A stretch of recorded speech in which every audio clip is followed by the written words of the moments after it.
As emoções aumentam a cada dia em Mulheres de Areia. Era com esta frase que a TV Tupi anunciava todas as noites, ao final da novela, as cenas dos próximos capítulos que viriam a seguir. Hoje, neste quinto vídeo, em comemoração aos 50 anos, nós vamos ler uma entrevista exclusiva que eu fiz para o nosso blog Mulheres de Areia 1973.wordpress.com em 2019 com a atriz Eva Vilma, falando somente sobre a novela. Foi feito pela internet e eu vou ler aqui para vocês. Meu nome é Renato Soli e nosso canal se chama ReverTV. Se inscreva, dê um like, participe, aperte o sininho para receber novas notificações de vídeos e estamos contando com vocês. Bem, vamos à entrevista. Eu vou ler para vocês. A primeira pergunta.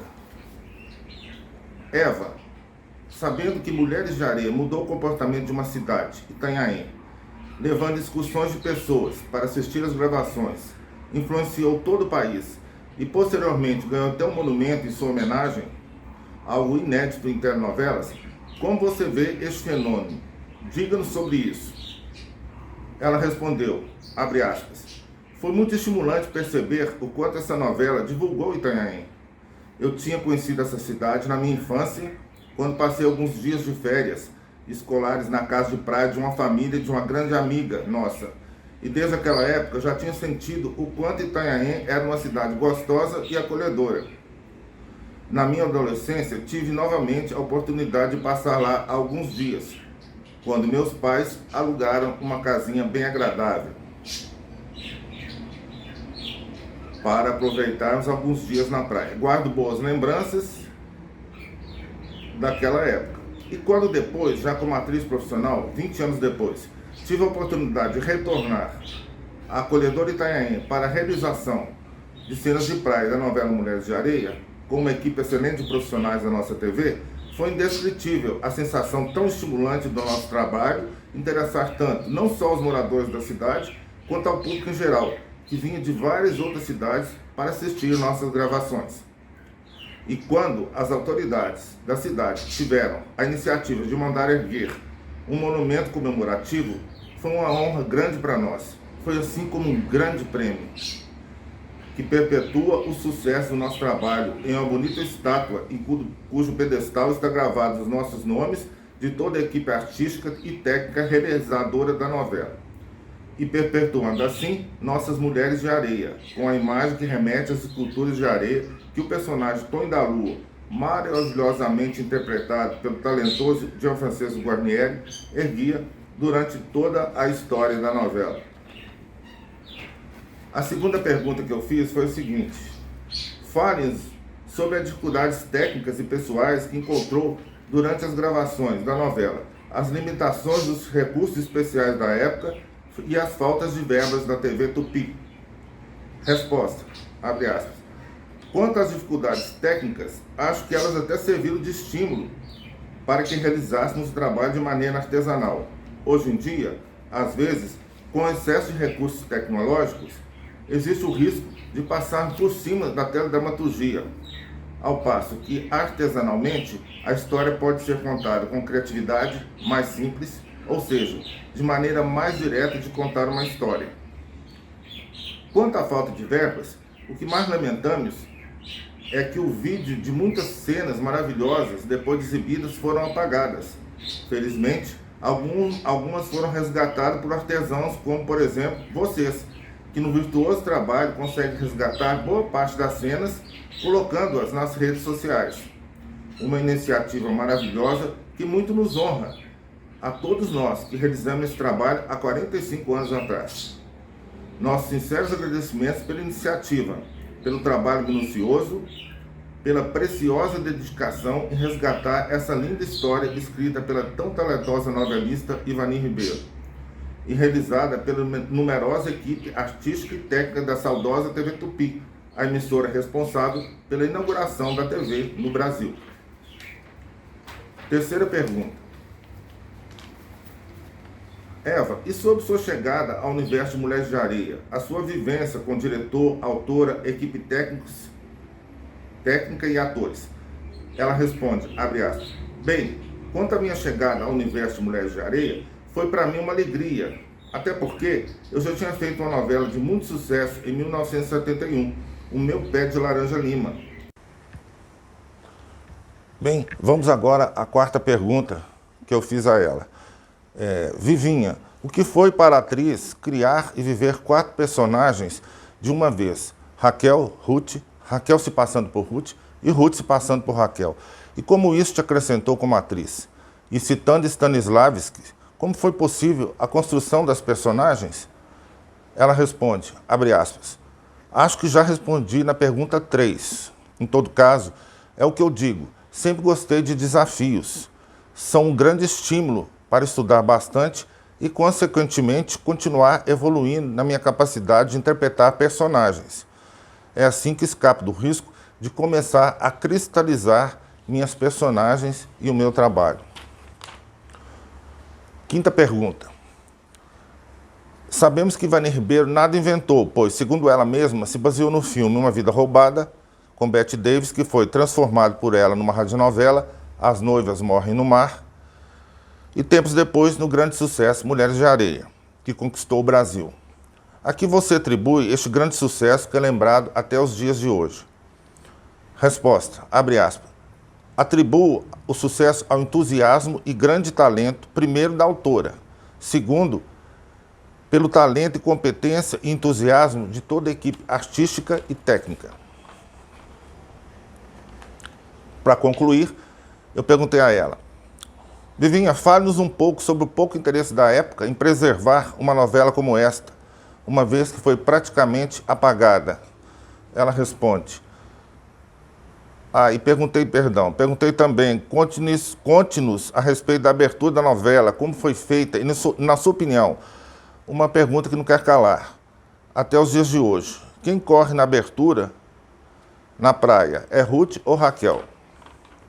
Ela responde, abre aspas, foi realmente lamentável o fato de quase todas as cenas serem apagadas do videotape, por uma questão econômica e financeira. Lamentável.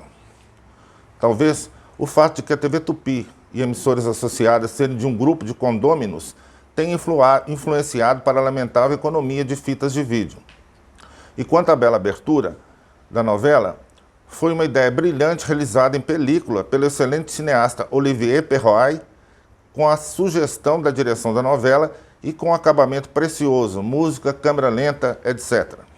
Ah, sim, antes que eu esqueça, quem corre na beira do mar ali não é a Ruth nem a Raquel, sou eu mesma, a Eva Vilma, que aproveitando a formação de bailarina clássica que eu tenho, sugeri correr ao invés de só caminhar pela beira-mar. Pois é, gente, muito interessante essa entrevista, né? Que ela me cedeu com muito carinho pela internet e hoje eu estou repassando isso para vocês. Eva Vilma faz muita falta. Esse ano ela estaria completando 90 anos de idade, 70 anos de carreira e 50 anos de Mulheres de Areia. Ela merece todas as comemorações. Bom, agora, para encerrar o nosso vídeo, eu busquei para vocês algumas curiosidades que eu sei que vocês gostam. Vamos lá. A primeira é sobre Guarnieri. Guarnieri conta que seu personagem seria um faroleiro, mas em 73 a navegação já estava modernizada com radares e os faróis ultrapassados. Foi então que o colega de elenco Serafim Gonçalves conta para Guarnieri que na sua infância ele costumava fazer Mulheres de Areia na praia, dentre outras esculturas. Guarnieri contou isso para Ivani, que ao ver as esculturas na praia, aprovou que o personagem dele seria o escultor, e a novela chamaria Mulheres de Areia. Ainda sobre Guarnieri, o que ele falou na época sobre o personagem dele para a revista Veja. A gagueira, segundo ele, não apareceu por causa da dificuldade de falar do personagem, mas porque todas as palavras correm ao mesmo tempo para sua boca, atropelando assim o raciocínio. A mania de esfregar as mãos no peito é também uma criação do ator. Ele diz que Tonho é uma pessoa meiga, carinhosa e indefesa. As crianças lhe mandavam muitas cartas e, quando o viam na rua, o abraçavam e esfregavam a mão no peito. Olha só, gente, ele conquistou as crianças. Agora, falando um pouco sobre as trucagens, né? Na época de poucos recursos técnicos, Eva, para gravar as cenas das gêmeas, desenvolve com os diretores Edson Braga e Toninho Moura Matos um método para facilitar as gravações. Ela chegava mais cedo, com o texto decorado, eles se reuniam antes da gravação e definiam qual personagem seria, em que trechos da cena usaria o dublê de costas, em que momento usariam a técnica do Pix-Lock, que é aquela técnica que fecha metade da câmera, grava com uma, depois fecha a outra metade, grava com a outra, que eu já falei. Com concentração e prática, Eva conseguia dar pausas imaginando o tempo de resposta da outra personagem. Olha só, gente, deve ter sido muito difícil, né? Eva Vilma contou numa entrevista que, na época que Itanhaém estava nublado, estava chovendo, muitas vezes eles não podiam gravar, então eles ficavam naquela casinha, que servia de cenário da Casa das Gêmeas e também servia como local de descanso dos atores. E alguns dias, determinados dias, a multidão reunia lá na porta, chamando os atores e tal, eles tinham que sair lá fora e acenar para o pessoal que estava ali, aquela multidão na praia. E em determinada ocasião, ela contou que o Guarnieri estava lá acenando para as pessoas, virou para ela e falou: eu estou me sentindo a verdadeira Nossa Senhora de Lourdes. Olha só, gente, o que era a televisão naquela época, né? Quando a novela fazia sucesso, era uma coisa assim, fora do comum. Só existia essa mídia, então os atores eram endeusados, eram perseguidos, era uma loucura, gente. Bom, e ela conta também um outro caso que aconteceu durante uma viagem do elenco de Mulheres de Areia a Aracaju, Sergipe. Conta ela: tivemos que dar 2 voltas olímpicas no campo do Batistão, como bons atletas, enquanto o público aplaudia. Do contrário, a coisa toda podia acabar mal. Pois é, gente. Então, estou encerrando aqui esse último vídeo em comemoração aos 50 anos da nossa novela querida Mulheres de Areia, da TV Tupi, a original. Eu espero que um dia a Cinemateca Brasileira divulgue para a gente, libere novas imagens, novos capítulos, né, que estão guardados lá, para que a gente possa ver, né? Tomara que esse governo agora recupere mais fitas que estão lá, digitalize-as, para que a gente possa assistir e matar um pouco essa saudade, que já está há 50 anos aí, né? Bom, para fazer essa matéria, eu me inspirei no livro Ivani Ribeiro, A Dama das Emoções, de Caroline Rodrigues. Eu pesquisei neste livro e na revista Veja, de 8 de agosto de 1973 e de 10 de setembro de 1975. Eu espero que vocês tenham gostado. Fiquem com Deus e até o nosso próximo encontro. Muito obrigado.